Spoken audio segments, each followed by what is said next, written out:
So what's up mga idol, sa video na to check natin yung kaka-release na update dito sa Clash of Clans ngayong June 2025. So maraming bago na nilabas ngayong June 2025 and yun yung i-explore natin ngayon dito sa video na to. So check natin yung kauna-unahan na natripan ko talaga dito sa update na to is itong defense o yung bagong defense. So ito pala yun, yung crafting station. So yan, check nga natin yung information niya. Medyo mahaba siya, di ba? So hindi ko nababasahin niya. Gawin na lang natin is check natin to, kuhanin natin siya. And yung training time niya wala naman. So medyo kakain siya ng space. Ang gawin ko na lang muna is i-move ko muna tong mga buildings ko. So progress base kasi tong layout ng aking base dito sa Legend League. So lagay ko muna to dyan. Tapos punta tayo sa defense. Ayan, makikita natin. May notification na color red. So yung gagawin ko lang is i-activate na natin to. So wala pala akong builder. So okay lang. Gamitin na natin tong gems. So ayan, nakalabas na yung crafting station. So kailangan pala natin ng builder para maitayo. Sa bagay, defense kasi ito. So kailangan natin ng builder required. May arrow na nakalabas na naka-pinpoint dito sa crafting station. So click natin to. As defense. So ayan, meron itong 109 days. So parang almost 3 months yun. May get. So 109 divide sa 30 days, 'di ba? Parang nasa 3 buwan at kalahati mahigit nating magagamit itong mga crafted defense dito sa Clash of Clans. So ayan, continue natin. So yung default na yung default na level niya is naka level 3 na. Select natin 'to.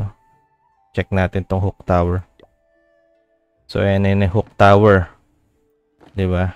Yan yung level 1 na hook tower. Okay. So check naman natin info upgrade. So ayan, pwede natin siya upgrade. Pwede natin, ayan, kukonsume din siya ng mga resources. So meron din siyang upgrading time. So medyo mahaba rin yung upgrading time nito sa tingin ko. Pero mamimili ka lang ng pinaka-priority na defense na gusto mong gamitin para sa Town Hall 17. So ako, ang pinaka-natripan ko talaga dito is itong tinatawag na Flame Spinner. So siguro ito na lang yung gagamitin ko muna. For the meantime, select ko yan. So ayan, naka-active na siya. So ayan, yung Flame Spinner. So check natin sa cycle ng defense. So yan naman yung Crusher Mortar. Diba? So pag binindot natin tong itong pinaka-icon niya, cycle defense, nag-switch siya ng kusa. Puro level 1 lang, diba? So defense overview. So pinaka-window niya yan. Siguro yan, dyan na ako sa Fire Spinner. Ang hindi ko lang alam, check nga natin kung magre-required ba to. Pero probably magre-required to ng builder. So kung try natin tong damage per hit, mag-require kaya to ng builder. Check nga natin. So nagre-require siya ng builder kapag ina-upgrade itong mga crafted defense. So nag-start na pala yung war namin, 'di ba? Sana nailagay ko siya bago, 'di ba, sa preparation para dun sa defense ng base, 'di ba? Gagana siya, makikita natin kung malakas ba o kung worth it ba. Pero sa tingin ko worth it naman itong mga crafted defense na to kasi basically kung makikita mo, lalo na kung max level ito. Kung maganda naman dito sa crafted defense, kahit upgrading siya, gumagana siya. Pwede natin siya magamit sa defense. Halimbawa, nasa Legend League ka or nasa multiplayer battles ka or sa war, naka-activate siya for defense. Hindi kagaya ng mga traditional na defense na ginagamit natin, kagaya nito, itong Fire Spinner. Halimbawa yan, naka-upgrade yan. Hindi mo siya magagamit o mapapakinabangan sa multiplayer battles kasi upgrading siya. Unlike dito sa crafted defense, magagamit mo siya, 'di ba? Ganun siya kaganda. So isa pa sa mga major update na nilabas nila is itong brand new spell dito sa Clash of Clans, itong Ice Block spell. So para lang siyang free spell. Ang pinagkaiba lang nila, ang i-freeze nitong Ice Block spell is yung ating mga army, yung ating mga troops. And right after niya ma-freeze yung ating mga army o yung ating mga troops, nagkakaroon nito ng napakalaking damage reduction. Yung damage reduction nito kapag nasa max level, nasa 96% damage reduction. So ganun siya kaganda. So maganda tong Ice Block spell para makapag-setup tayo ng mga new set of tank, 'di ba? Sila yung mga tatangke ng mga matataas na DPS o yung matataas na damage. Pagkatapos pwede nating gamitin yung iba nating remaining army or yung ating mga hero para ipangwasak dun sa mga defense na yun. So parang nagkakaroon siya ng diversion. So ganun siya kaganda. So magkakaroon na naman ng mga panibago attack strategy. Sa tingin ko maganda tong gamitin pang save natin sa mga damage kagaya ng mga giant bomb ng mga town hall simula sa town hall 12 pataas. Maganda rin gamitin tong Ice Block spell para i-save natin natin yung mga troops natin sa mga Poison Tower o kaya naman sa Poison Bomb ng Town Hall from Town Hall 14 to Town Hall 16. So kapag sumabog yung Town Hall, pwede natin i-save yung ating mga troops o yung ating mga army na nasa loob nitong Ice Block Spell. So pwede natin siyang magamit sa ganun. Ngayon, susubukan natin sa Friendly Challenge itong Ice Block Spell. Isa pa pala, nilabas na rin nila ngayon yung pagbabago sa Eternal Tomb ng Grand Warden. So ngayon, masusubukan natin siya. Nakaset sa akin yung Eternal Tomb at saka itong Ice Block Spell dito sa Friendly Challenge. So subukan na natin to. Okay. Siguro simulan natin siya dito. Okay. Okay, sa akin natin yan.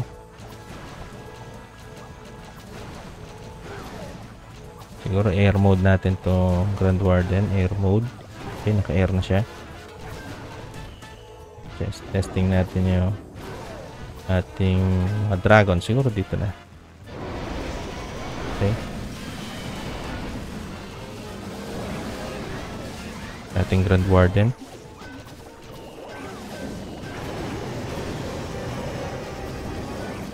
Ayan, i-ice block spell natin siya. Tapos pasok na natin yung ating battle blimp. Hopefully, makikita natin yung pagbabago dito. Gamitin natin ito.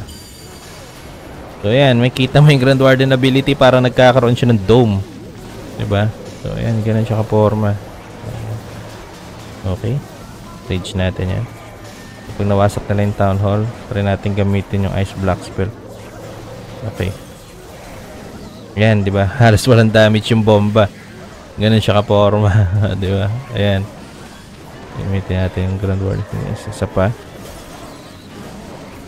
Mamatay ba? Yung Yeti hindi mamatay-matay. So, ayan. Nawala na yung poison. Ayan, meron pa rin konti.